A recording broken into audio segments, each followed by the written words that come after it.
I was just looking at my altar and my guide said, hey, I think that your viewers would probably like to see a video on you talking about what you do when you're creating an altar. So if you're interested, this is what I suggest you do, tied to the end of the year and building into the new year. So if you're looking to do an altar that's temporary, you're just playing with it, here's an idea for you.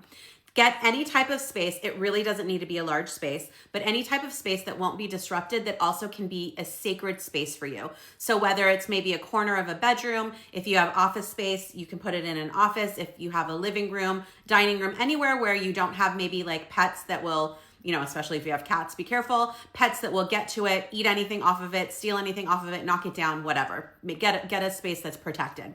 And have a flat space, so any type of like end table, tabletop. I ended up buying just a really cheap end table that's a glass end table, and then I put something over it. So you could put some sort of beautiful tapestry over it, like lace can look really beautiful. If you have a favorite rug, if you have a favorite scarf, sometimes tying things that are ancestrally meaningful for you. So if you have something that, a grandfather, grandmother, mother that's passed away, crossed over, whatever, you might want to use that type of material, but you want to put something over it if you like. If not, don't worry about it. I'm just giving you options.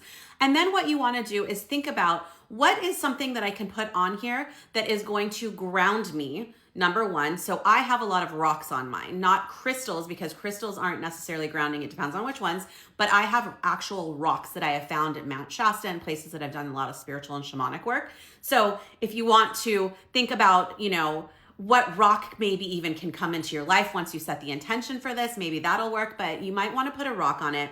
And then think about a crystal, something of higher vibration that feels really good to you. So if you own a crystal, maybe you want to go out and buy your first crystal, depending on where you're at with this journey, then you want to buy a crystal. A really great starter crystal is oftentimes amethyst, or depending on what you're trying to bring in, rose quartz if you're trying to bring in love, self-love, somebody else's love, friendship love, romantic love, whatever it may be. If you're working on your self-confidence, you might want to do something like a citrine. You can look these kinds of crystals up, and if you want, you can always DM me and I'll give you some advice. So those are two pieces right there. You might want to put a picture on the altar, a picture of yourself if you're really hoping to change yourself. But if you are looking to change yourself, you might want to put a picture that is more so a picture of what you want to become, and like a picture that you're really happy with and how you look or something like that, instead of how you've been and how you want to change, because you do want to not put something that's going to ground you into the stagnant place for that.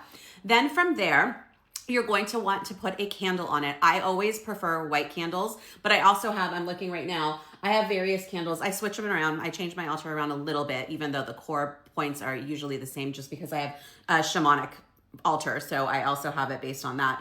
But I'm looking at it right now, and currently I just have my white candle, but I have other candles that I've bought before that have manifestation energy to them. So, you can have a blue candle, whatever as well, but I always like a white candle because I like, when I'm doing any type of clearing, energy work, whatnot, anybody who's a client of mine knows this, I like the white candle to basically suck out that energy into my altar and transmute it for good into the earth. So you also want to do a candle. And then from there, let's think about the energy for your new year. That's the whole point of this altar for you. So what are you looking to bring in or shed for the new year? I prefer you to make this about what you're bringing in instead of what you're letting go, if possible. So I would say if you're trying to bring in money, maybe put some coins on there, dollar bills on there, something, and you can always make it pretty, like find little bowls. I'm like trying to see, I have a bowl, hold on, let me show you something. I have this kind of thing. Like these little bowls that like little ceramic trays or whatnot. You could put coins in there. If you're looking to bring in love, again, I love rose, what am I forgetting what to call it? Rose quartz. I love rose quartz. And you might want to put in, one time in a session I got that someone should put perfume, like a really beautiful perfume that makes them feel really sexy. If you're a male, you might want to put a cologne that makes you feel sexy. Like, it's just about the symbolicness of what you're calling in. It doesn't have to be these perfect ingredients and, specific products. It's really just about What makes you feel a certain way? What pulls your energy into what you're calling in? What makes it feel sacred? And the reason why I want you to put things in trays and bowls and whatnot instead of just throwing things on a tabletop is because you want it to be beautiful. When it's aesthetically pleasing to you, it is going to raise your vibration, whether you realize it or not subconsciously. I hope this helps, and happy to make another video with a little more.